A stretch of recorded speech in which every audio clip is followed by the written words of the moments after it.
responsive web design.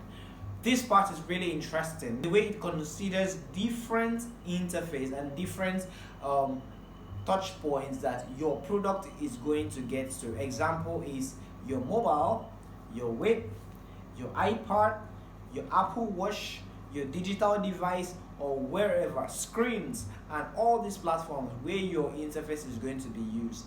You have to put into consideration how is it going to be displayed on these certain touch points. And the most popular one is mobile responsiveness and also web responsiveness. How is your design going to look when it is used on a laptop, and also not neglecting the fact that your design, most of your users might be using their phone to interact with it. So you have to be intentional about how you want it to look across these devices. So responsive design best practice, so things that you need to consider when you're creating your responsive design. So eliminate friction.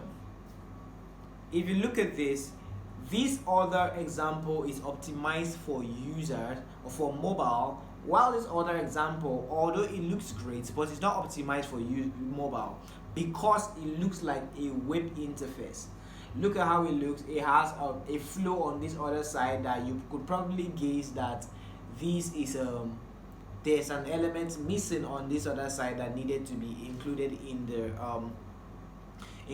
your design. Meanwhile, these have put into consideration that you can click an arrow on this left side to see more, and also all the information that the users need to see on the mobile is condensed into popular destinations and all of those, right? And also another thing you need to put into consideration is design for thumb.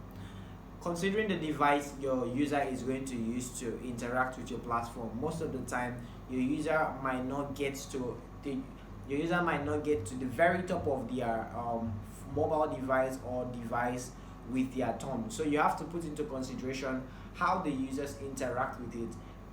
Do you want the users to take an action? I think it's best to put it in a place on the device where they can easily click OK and also move ahead with your design.